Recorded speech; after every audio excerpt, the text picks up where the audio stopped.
Details చూద్దాం. రాబోయే ఎన్నికల్లో పొత్తుదే గెలుపు, కూటమిదే పీఠమని జనసేన అధినేత పవన్ కళ్యాణ్ అన్నారు. టీడీపీ, జనసేన, బీజేపీ ఆధ్వర్యంలో బొప్పూడిలో నిర్వహించిన ప్రజాగళం బహిరంగ సభలో పవన్ పాల్గొన్నారు. మోదీ దేశాన్ని డిజిటల్ భారత్గా చేస్తే ఇక్కడున్న వైసీపీ ప్రభుత్వం మాత్రం అవినీతి జపం చేస్తుందని మండిపడ్డారు. జగన్ రాష్ట్రాన్ని రావణ కాష్టం చేశారని పవన్ కళ్యాణ్ విమర్శించారు.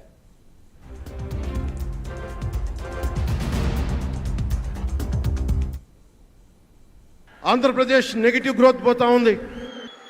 మా మీద తెలుసు, వైజాగ్లో ఇన్సిడెంట్లు కానీ ప్రతిపక్ష నాయకుల మీద ఎలాంటి దాడులు చేశారో, బీజేపీ కార్యకర్తల్ని పొట్టల్లో కత్తులు గుచ్చి పేగులు బయటికి తీశారు వైసీపీ నాయకులు. వైఎస్ వివేకానంద రెడ్డి గారిని మర్డర్ చేయించిన ప్రభుత్వం ఇది. సిబిఎన్ గారిని ఇబ్బంది పెట్టిన ప్రభుత్వం అరెస్ట్ చేసి నన్ను స్వయాన అనేక పర్యాయాలు అడ్డుకున్న ప్రభుత్వం ఇది. ఈ ప్రభుత్వం పోవాలి. ఈ ప్రభుత్వం పోవాలంటే ఒకటే, డబ్బులు పెరిగిపోయిన జగన్ కి ఎవరు అడ్డు ఆపు లేరు, నేను ఏదైనా చేయగలను అనుకుంటున్నాడు. రావణాసురుడు కూడా ఒకటే అనుకున్నాడు, నా చుట్టూ బంగారంతో కట్టిన లంక ఉంది, వజ్రాలతో వైడూర్యాలతో ఉన్న పుష్పక విమానం ఉంది, ధీరులు సూరులు మంది మార్బలం ఉన్నారు అనుకున్నాడు. నన్నేం చేయగలడు అనుకున్నాడు. నార చీర కట్టుకొని నేల మీద నిలబడి శ్రీరాముడు బాణంతో చంపేశాడు. రాష్ట్రాన్ని రావణ కాష్టం చేసిన అయోధ్యకే రాముణ్ణి తీసుకొచ్చిన శ్రీ మోదీ గారు ఇక్కడ ఉంటే, రాష్ట్రాన్ని రావణ కాష్టం చేసిన చిటికిని వేలంత రావణాసురుణ్ణి తీసేయడం అంత కష్టమా? నేను తాడేపల్లిగూడెం సభలోనే చెప్పాను, ఇక్కడ నుండి నేను దేవదత్తం పూరిస్తున్నానని. అర్జునుడు పూరించిన శంఖం దేవదత్తం అంటే, నేను దేవదత్తం అన్నాను కానీ పాంచజన్యం అనలేదు. అది పూరించాల్సింది ద్వారకలో ఉన్న శ్రీకృష్ణుడే. అక్కడి నుండే మోదీ గారు పాంచజన్యాన్ని వచ్చిన మోదీ గారు, గుజరాత్ ద్వారక నుంచి వచ్చిన శ్రీ మోదీ గారు ఈ కురుక్షేత్ర యుద్ధం కోసం పాంచజన్యాన్ని పూరిస్తారు. ఇక్కడ జరగబోయే ఎన్నికల కురుక్షేత్రం, ఈ యుద్ధం ఫలితం ధర్మందే విజయం, పొత్తుదే గెలుపు, కూటమిదే పీఠం. మోదీ గారు డిజిటల్ భారత్ అన్న నేపథ్యంలో దేశాన్ని మొత్తం తీసుకెళ్తా ఉంటే, ఇక్కడున్న వైసీపీ ప్రభుత్వం అధికారికంగా ప్రతి చోట క్యాష్ ఎకానమీ అయిపోయింది. దేశాన్ని డిజిటలైజ్ చేద్దాం, కరప్షన్ తగ్గిద్దాం, బ్లాక్ మనీని తగ్గిద్దామంటే ఆంధ్ర రాష్ట్రంలో మటుకు బ్లాక్ మనీ ఎక్కువైపోయింది.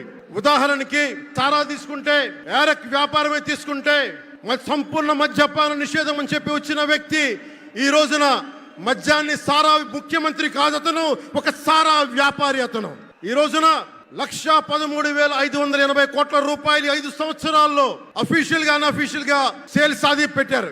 కానీ దాన్ని అండర్ రిపోర్ట్ చేస్తూ 84,050 కోట్ల మటుకు చూపించారని చెప్తా ఉన్నారు. ఈ రోజున కేంద్ర ప్రభుత్వానికి కానీ భారతదేశపు ఎక్స్చెక్కర్ కానీ 10,000 కోట్ల రూపాయల జిఎస్టి ఎవేషన్ జరిగింది.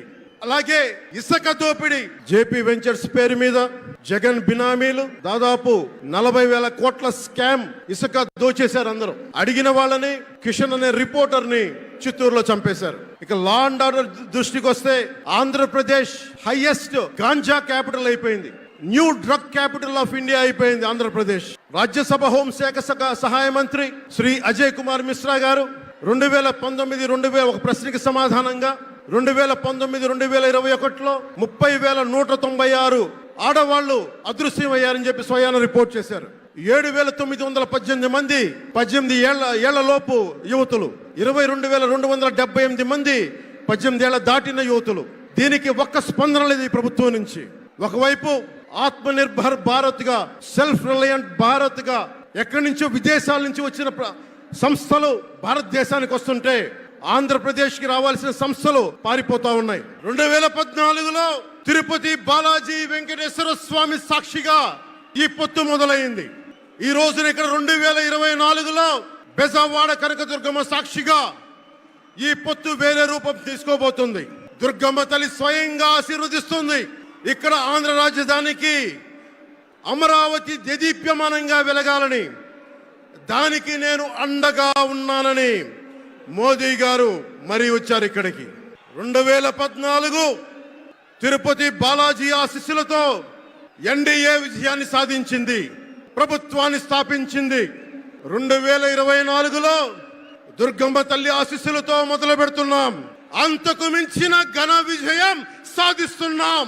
ఎన్డీఏ ప్రభుత్వాన్ని స్థాపిస్తున్నాం. బిడ్డలకి అండగా ఉండే దుర్గమ్మ తల్లి అయ్య కంటే ఒక ముద్ద ఎక్కువే పడద్ది. అలాంటి తల్లి ఆశీస్సులతోటి మన ప్రభుత్వాన్ని స్థాపించే దిశగా వెళ్తున్నాం.